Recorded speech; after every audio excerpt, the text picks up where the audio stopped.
Hey guys, it's Chad Hallett, Captain Mortgage here with another episode of Whiskey, Wisdom, and Real Estate with my man Brian Sager of Sager Construction. Is my guest this month. Brian, what's up, brother? Hey, how's it going, Chad? Thanks Good, for having me, man. man. Good. Just Appreciate it. getting ready to have a stogie here in a minute, and got a little scotch, no whiskey today. Scotch, 15 year. Uh, Nice. got anything in the glass? Or are you being good today? Oh no, I didn't put anything in the glass. Now I'm wanting a cigar though. What kind of cigar are you smoking on? Oh, I'm always with the Gurkhas. This is their Havana Legend blend with it's a robusto, so it's good. Oh, nice. It's a good Nice. cigar. Uh, I wanted something a little different, but the budget police decided to come with me to the cigar shop, aka my wife. So Yeah, I had to get a cheaper box. I'm right. tempted to go back there though, man, because they had this beautiful box, specialty box. First, a few months ago, they came up with man, what's the Chinese year this year? What's the symbol? Is it Oh, the you got me. dragon? Year of the dragon or something, whatever it is. The Yeah. freaking they have Year of the Dragon um series, and it's this like cool red box, wooden box. It looks like some ancient Chinese scroll would be in it, that kind of thing. And Yeah. uh, yeah, that was a no-go. It's the price. Then couple nights Come on, ago, man. You know better. You got to stop there when she's not around. I know, bro. I know. I need to go with you, my other financial, Right. the devil. Right. Um, Yeah. I told her That's my that best that's for today. whenever we go to lunch together or something. That's right. I like the Olivia, I think it's Olivia, the 25-year-old anniversary one. Yeah, Yeah, narrow at the end there. Those yeah, are my favorite. yeah. Um, yeah, we get them at that little cigar joint down there by Denim and Pearls. We go there often. Oh, So is yeah. that in Stafford or No, that's in Warrenton, man. It's oh like Warrington? Yeah, yeah, yeah. Old Town Warrenton. It's got like a cigar bar that's on Yeah. the backside of Denim and Pearls. It's We still need it's to go do that together sometime. yeah, it's But, definitely my favorite spot out of just everywhere.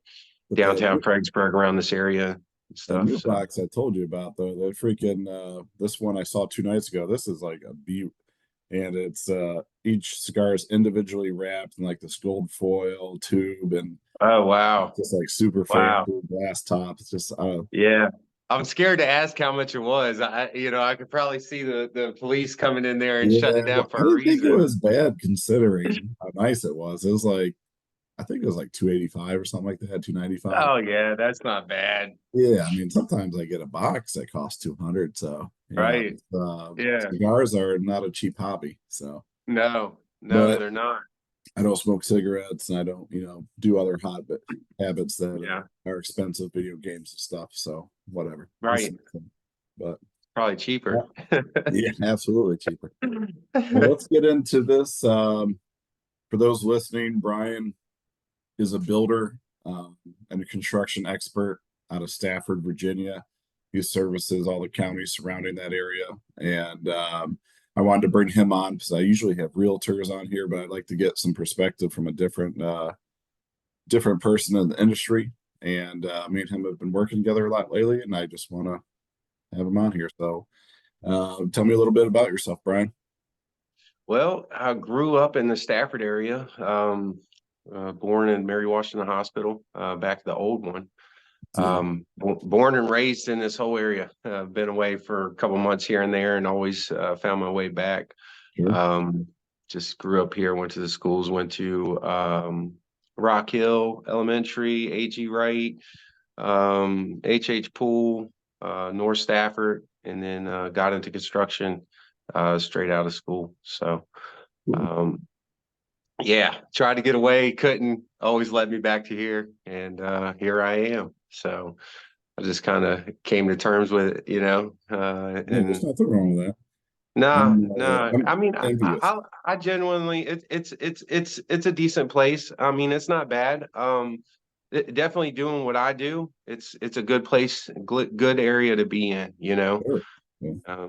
especially with the growth and the consistency of the growth in this area and the demand for renovations and remodel work and new homes. And there's never a dull moment, I guess you could say. The That's for phone's sure. always I mean, ringing. it's definitely, and especially you being a OG of the area, you've seen it blow up in population and size. Where I'm Man, from Western New York, and to be honest, I'm envious of you. I'm not, the grass is always greener on the other side. Some people think it's neat that I've been so many places, but um, a part of me is always going to feel like Western New York is home, and yeah, I hope to own some land up there someday, and have yeah, a place to go to and show my kids that life.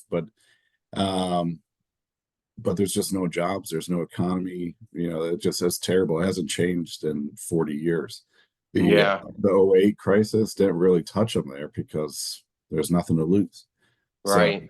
Well, it this hit is, the '08 crisis hit hard here just because, yeah, I mean, at that time, I think Stafford County right before then was like the one of the like the fifth fastest growing county in the nation, I believe it was at one yeah, point. I mean, it was I literally saw Stafford change in 3 to 5 years. It just, I mean, it would just sprouted up overnight. I could not believe it. Like looking back on it now, people think that things are growing quick now. I mean, just yeah. the change from going, single lane 610 to, 610, just boom. I mean, everything's on there now. You got the Stafford Marketplace, you got so many different things that just weren't there before. None of that. I think there was one grocery store uh bond food on 610. So, you know, I I've know seen something it. you I've don't seen it have. from one I know, end to the other. I mean, we I we know used to something have you to go. don't have, man. There's no Yeah. Trader Joe's. What's that? No Trader Joe's. Yeah, no Trader Joe's. I know Bug's Sherry to death. She Oh my has to God. drive so I far to love go. when people joke about that on Stafford Talk. Yeah.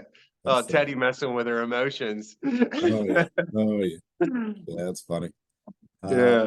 so take me through your 20s, man. Let's hear how I All don't want right. the people don't want to just hear about where you're at today. They want to hear how you got here. So take Yeah. me through your Yeah, 20s, definitely, definitely. your experience in Well, construction, other industries. yeah, so school didn't really work out great for me. So let's just say that around 17, I got into construction. I started running a machine for a local company that does drain fields in the area. Okay, And cool. what's that? I said cool. Yeah. Yeah, I was running a machine doing backfills, dumping gravels in the ditch, gravel in the ditch, doing some tie-ins, plumbing work, stuff like that. So I got to like understand the outside of the construction, the groundworks and stuff like that. And then from there, 18, I got in with Andy Garrett over at the back section of Seven Lakes. Mhm.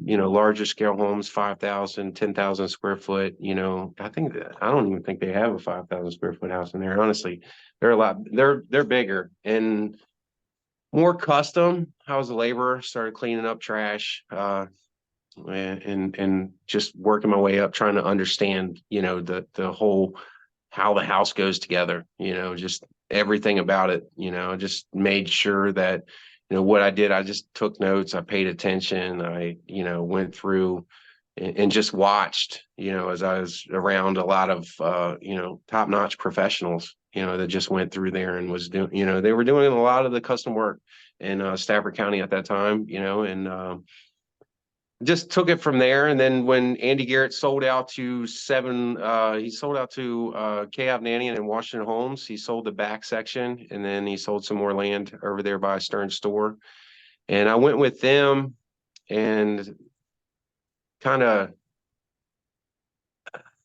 I I'm not a fan the way that they do construction versus the way that Andy Garrett was doing it. Yeah. Andy Garrett was stick framing everything. It was just a lot more sound structure. So I went with them. I was doing punch out work. Then I went to warranty work. And then, if anybody knows anything about construction, warranty work, when you're working for a terrible builder, somebody that doesn't build their house, is prefabbing them, slapping them up real quick, you're going to run into a lot more problems. Sure. And on the warranty end, it makes it hard because by the time you get to the customer, they are angry. They're So pissed. Just yeah, they're pissed. straight up they're pissed. There's nothing you can really do. Their floors are squeaking, their walls are out of square.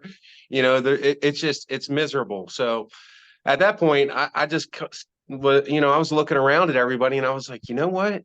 If these guys can do it, I can do it. So Sure. I wound up calling a real estate agent that I had gotten to know over the years. And she said, well, come finish my basement. If you do a good job, then, I'll refer you.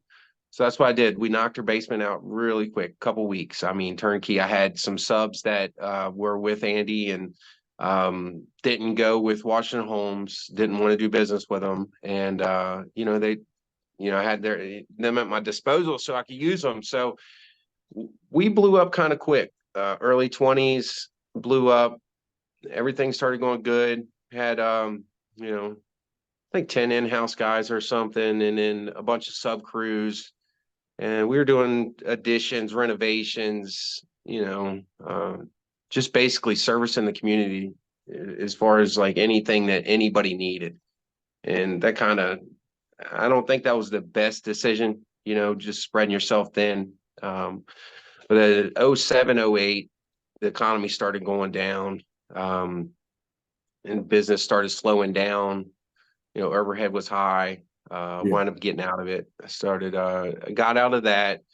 Then I started training mixed martial arts and working at a dealership, selling cars. Little wax on, wax off action. Yeah, pretty much. So selling cars, and then I got to the point to where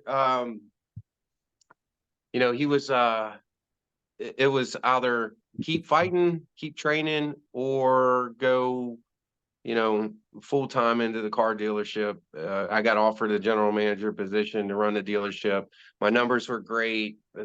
I was just, everything was climbing, everything was going great, and got out of that. And then pretty much got into construction about 4.5, 5 years ago. Started Sager Construction back up. So what you're telling me is that A, you got the sales experience, B, you got the yeah. construction experience, and then you got the fight and drive to make sure it happens, right? Yeah, and that's the thing, and that's the thing I think separates me from other builders or other people in this industry is I've gone from nothing, working my bare hands. There's nothing in the field that I can't do myself, whether it's the plumbing aspect of it, whether it's the drain field aspect of it. Now, I'm not going to try to do it everything. I'm going to rely on the plumber. Or I'm going to rely on the, excavator. I'm going to rely on those subs just because those are the people that do it every day. Those are the trained professionals. So I'm not going to sit here and say that I'm a trained professional, but I understand their, their side of things. I couldn't hang with a lot of plumbers, but I know what I'm looking for. I know how it's to be done. I can get down there with them and help them do their job as well. So, and just the different aspects of it. The training from being a general manager of itself, understanding the sales aspect of it, understanding numbers. Numbers is a big thing, especially in construction, new homes. You have to be able to, account for everything. You have to be able to budget everything. And, just going through that training and knowing those numbers nonstop and being into the field It's a lot and more being than what able people to. think it is. It is. And you can sit there in your office and you can try to calculate numbers all day long. You can go through a college course for business management. But if you're not in the field, then, you don't understand a lot of stuff. And that's what we ran into the problem with Washington Homes and Cavnanian when I worked for them is, I felt like a lot of the people in the office went through school and they were trying to tell you how to do your job in the field. And you could explain it to them 5 different ways. It can't be done that way. And they still did not understand why it couldn't be done that way, because the book said this. And being able to, fix things the right way. And if there is an issue arise, I've seen so many issues, throughout the years that we can make sure that we overcome those issues. And we're very transparent about those issues too. Transparency is big for me, being upfront, honest, and just relaying the message to the customer, because I feel like that's what happens. I feel like that's what gets lost a lot of times with builders, is I feel like, it's a deal, and they're there to build a house. Um, but that's all they see sometimes is the house. They don't see the customer. They don't see the customer's needs. They don't see the customer, what they're going through at that time, because building a house can be stressful. A Oh, renovation process can be absolutely. stressful. I rather under promise and over deliver than over promise and under deliver. And I think that's carried me a long way. Seeing that everything that we do is basically word of mouth, reputations, Facebook groups. I tried the advertisement, I tried the radio, but it just wasn't for me. And I think just with the transparency and being able to meet those customers on the front end, it just helps me. It helps me, sets up the job. Um, helps the process to go a lot smoother. Just going through everything that I've gone through, to get here has definitely made a difference than just being handed something, or going to school and learning a Let me couple circle back numbers. to the fighting. Now, would you say in your prime, could you have taken old Teddy Spittle, local realtor? Oh, definitely not. Definitely not. Massive No, neck right Teddy's there, my brother. hero, man. Teddy's A my hero. massive neck right there. Yeah, I love Teddy. Yeah, I couldn't. It'll take a Teddy's lot to Teddy's Teddy's the choke off man. that guy. I just, that's another thing I'm thankful that Teddy introduced me to you. I Yeah. had dealt with different mortgage agents, and I was listening to like the stuff that they were saying, Chad, and man, when me and you sat down, I can tell when I'm sitting in a room with somebody that's educated.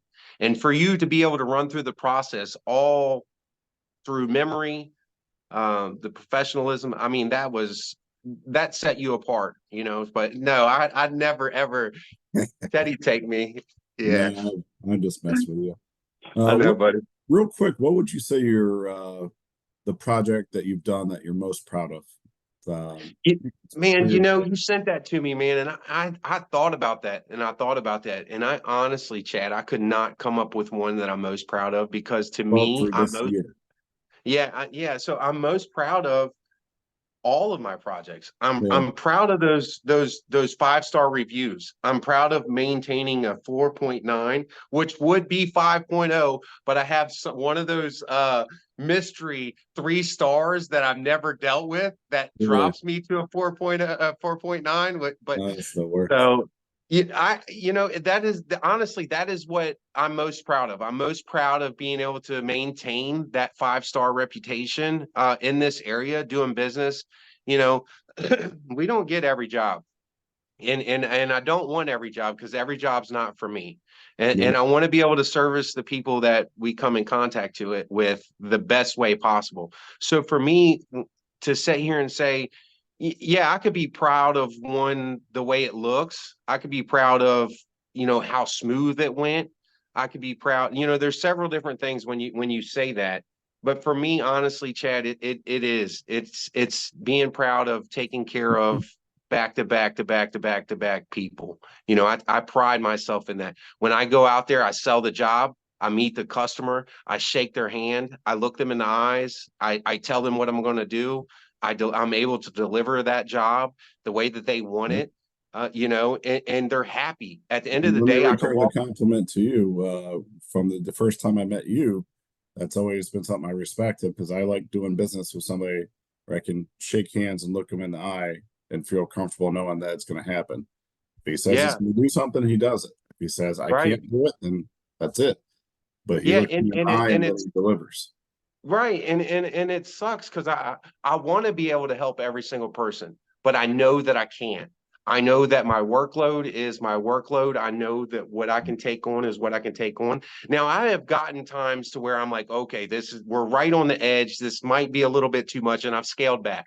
I've held back from Facebook groups. I've held back from, Hmm. promoting myself, which is a good thing to be able to know that balance. But at the end of the day, man, I want to develop relationships. I want to develop friendships with people in this industry that, we can shake hands. We can see each other after the job's done. We can have a Yep. drink together. People were like, hey, Sager built this for me, and you know it's quality, you know, and we try to make sure we try to keep all of our employees trained up to date on what we're installing, what's going on. If we're not installing it, we try to do as much research as possible, you know, for the sub crews. And man, you know, this whole thing coming together with you and Teddy and the people, you know, Yeah. it's a blessing. It really is, because I know that, you know, like you said about me, which I appreciate that. That's a great compliment. Thank you, Chad. But like what you said about knowing that the job's going to get done, I have no doubts when I bring a customer to you and we need financing. If it can get done, I know it's going to get done with you. You know, the other agents that I spoke with, you know, I brought a client to one, another client to another, so on. You know, there's a couple of them, but coming from the dealership and being in subprime lending, Yeah. I didn't like letting a deal walk. You know, we Yeah. would have multiple repos come in there, and I'd still work that deal from front to back, knowing that that person needed a car. I'd work that deal front to back. These people are the same. They need a house. You know, they need a place to live in. You know, some people want their dream home. Some people just need a place to live. I know that when I put them in front of you, that you're gonna work every avenue that needs to be worked to make sure that, one, they get the approval, two, they get the best approval, and three, that they get what they want. You know, those are the things that I know when I put these clients in front of you that is going to happen. And it wasn't so with the other people that I met. You know, And I don't I just was do it kind to of do it. disappointed. We do it. What's that? We don't just get it done. We get it done right. That's a big thing on Right. the team is upholding the standards. I just got a client from another decided to change companies to me because they weren't happy with the customer service. They're relocating from Massachusetts to Texas, and they're pre-approved and under contract now. So I go look at their application, and it's like, what the hell, man? There's no income because Right. they haven't secured jobs there. Now, in our side of the business, we can pre-approve you if you have an offer letter. That's the right way to do it. If you came to me and said, I'm moving to Texas, I need a pre-approval, I'm going to say, hand me the offer letter from your future employer. They give me an offer letter, I will pre-approve them based on that income, and I will make it contingent on them completing all the contingencies within that offer letter. But Right. they don't even have jobs, man. It's like, Oh, wow. how the hell do these people operate? So that lender is goofing over the seller, they're goofing over the buyers, they're goofing Right. over all the agents within that transaction, title company that's pulling title and doing their work for possibly nothing. You know, so we have work to do to fix that. So Yeah. unfortunately, it's something I see all the time. People cut corners. I don't like cut corners. We have a standard. We do it to standard or nothing. And Man, that's cutting corners just costs you so much time. It costs so much energy. It wastes people's time, you know, and that's a good thing. We've all, you know, me, you, and Teddy, we've been in this business for a while. We've seen a lot, you know, we know how this thing works. You know, we know how I've been in Stafford. I've been dealing with the permitting office in Stafford forever. You know, the admin that I use now, I believe she used to work for Stafford yeah, or one of those counties. She used to work for him in the permitting office. But man, I'm telling you what, when we submit a package, it goes right through. You know, we're not usually missing anything. If we are, the architect, she's been in business for 30 years. She's awesome. So if they need anything, we're right on it, right as soon as you know it pops up in the system. Just being around here and being the stories like that, I've heard horror stories of people wasting months and months and months of their lives, and then the loan get kicked, or you know going through this trying to find this house or that house, and you know they get all the way down to closing, and the 2 days before, you know, they stipped them for something that they didn't have, you know. And it's just like you're saying, it's that transparency of knowing, hey, we got a deal, let's put a deal together, or hey, we don't have a deal, we're not going to waste your time. yeah. So And communication fixes everything. If you communicate with the client, over yeah. communicate so they know the expectations, they know the contingencies. If I communicate with you, the builder, or you, the listing agent, the buyer's agent, if everybody knows what's going on, even if there is a problem that pops up, which it does, there's a lot of, with all these Right. humans involved, there's going to be human error. Yeah. It can normally be overcome if we all Right. communicate and work it out. Now, Yeah. I think we only have 15 minutes left, and I want to cruise through quite a bit. Can you give me Okay. a 60-second answer on the steps of building my dream home from me and my wife talking about it one night, saying, "Hey, I think it's time to sell this place. Let's go build a home." So, what's our first step? All right. So your first step, I would say, usually what we have happen is people will bring us plans. They'll bring us Mhm. plans from the internet. They'll bring us a floor plan or a house. They'll bring us ideas from Pinterest. Whatever their imagination, whatever they can imagine, per se. Bring that to us, email it to us, support@sagerconstruction.com. Once we get all those, we'll set up an appointment. Either I'll look at the plans, I'll review the plans, go over them, find out what their budget is, if they have a pre-approval, don't have a pre-approval, where they're looking to be at, how much money down. I'll see if it makes sense. Oftentimes what'll happen is somebody will come in and they'll say, "Hey, I got an $800,000 budget." I'll look at the plans and the plans will be $1.2 million budget, or so forth. So what I like to do is I like to collect that information all up front so I can be very transparent with the homeowner. So I make sure that they're not wasting my time, I'm not wasting their time. I'll tell them, "Hey, look, this is something that's reasonable within your budget," or, "Hey, this is below your budget." So I'll kind of give them the rundown on that. If we have the land, or if we have access to land, they have the land. Um, then we'll look at the soil samples. We'll look at, the drain field drawings, or getting all that stuff done. We'll put all this stuff into perspective. We'll break it all down into our spreadsheets. We'll get all the numbers. We'll send the numbers out to the subcontractors. We'll get a set of plans drawn, and the architect will meet with the customer. They'll go over everything. The customer will, make the changes in the plans. The architect will say, you can do this, you can't do that. Basically go through the whole design process of it. Once we get that all in design process, we get a hard set of plans. Then we send the plans to the subcontractors. We get hard numbers. We don't just use Okay. a set square footage price, Would you because say that that stuff. they We, should be working on some financing in between there too? yeah, Go down the getting the rabbit hole too much? pre-approval.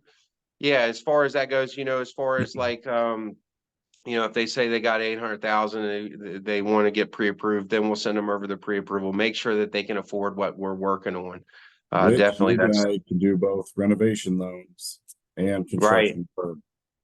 So right. we got Yeah, land, I've got construction, I've got construction to perm. For if you guys don't know what that is, that's where you do a one-time close where we purchase the land, all the construction cost for the builder, which is Bryan, and then everything's just one loan. We close you up front, and saves you a ton of money, so you don't have to do two closings versus a which traditional construction loan. We makes also it do so much renovation easier. loans for every product out there, even USDA, VA, FHA conventional, you name it, we got it. So that's how we support Bryan in that avenue. So let's say you got all the numbers, the client signs off on everything. What are the next steps? Do you have a contract in hand Yeah, or? so we basically break everything down in the contract for you, so you have it, nothing's hidden. We just run through the whole process, tell you, describe everything on the change orders, so on and so forth. Break that down. Once we get all that stuff agreed upon, every little detail, we'll have everything drawn up, the electrical, what lights. We've got 20 on one job right now. We've got a 5,500 square foot addition. We've got like a 25-page selection sheet of just everything broken down, selected. We had our clients go to our different subcontractors. We use contractors like Carpet House, Granite Vision, Mid-South for our cabinets. We go, they have showrooms, and so forth. And we get them to meet there, select everything, pick everything out, go into a contract. We'll sign the contract. Once we get the contract taken care of, then we'll go ahead and submit for permits. And then once the permits come back, Great. So yeah. what happens if they're already working with an agent? I don't want agents to be afraid to bring clients to you. So what happens? What's the value of them having an agent, and does the agent get compensated anyway? Yeah, so we'll definitely want to compensate the agents. You know, I come up from a time, I remember when it was 3%. You know, you got 3% for selling a house. You got 3% for listing a house. You know, and I feel like the builders have kind of held back from that. So yes, we're looking at the compensation right now. We're trying to weigh everything out. You know, on our larger floor plans, we're definitely able to do the 3% for an agent to bring you know, a client here. If they're working with another mortgage lender, um, you know, I'm going to leave that up to you because you're who I trust. You know, Yeah, you're the one that I trust with the process. You're the one that I trust with the lending and making sure that there, you know, everything goes through. But as far as a real estate agent, as long as they're dealing with Teddy, Teddy knows our process. Teddy's been working alongside of us. He's been getting himself familiar with, you know, how we're all three going to do this, you know, as far as taking care of the clients the best. So, you know, as long as, you know, I just want to make sure that those real estate agents that bring these clients to us get taken care of, that they're absolutely. not getting just a 1% or a flat. I heard one builder pays a flat $4,000 fee for for a Man, real estate agent. during the rate craze, I heard like Ryan Holmes or somebody was paying $500. Like, get the hell out of here. Wow. That's It's a disrespect. You know, smack to in me, the that's face. disrespectful. I come up from, I had to sell cars before I became the general manager. So I Yeah, know what that $250 flats for, you know, yeah, getting, selling a car that's, you know, 180 days old in inventory and get a $250 flat. I mean, you don't really want to do it. You're not putting your most effort into it. I feel like if you compensate the real estate agents with a better commission, they're going to help uh, communicate with the client better. They're going to serve their client better. They're going to serve the builder better. They're going to bridge the right. gap, And you can you know? focus on what you do best. You don't have to worry about Exactly. the nitty gritty. Exactly. And everybody's happy. I mean, Now that's what it's about. let me spoon feed you my next question a little bit. Everybody knows there's inventory shortage nationwide. There's inventory shortage here locally, Northern Virginia. So, what are the two ways that you can help our buyers, our clients solve that issue? And I know we discussed both. So, I mean, the answer is right in front of us, right? New construction and renovations. Come to me Yeah. with renovation loan, go see you, and you can do anything. Correct me if I'm wrong. You can do anything as minor as just some uh, fluff on the outside to make it look pretty, a new porch to a complete gut job, right? Yeah. So yeah, we can do anything. As far as new porches, we do have a $5,000 minimum. Okay. So we don't really touch any jobs under 5,000. Um, just because we're not set up for it. The smaller jobs kill Yeah. us. It's not, you know, anything other than that. You know, we are set up for the larger jobs, the pay scale with the employees. We pay our employees top dollar. But yeah, we can do anything that you want to your house, front porch, addition. We've been moving a lot of family members in.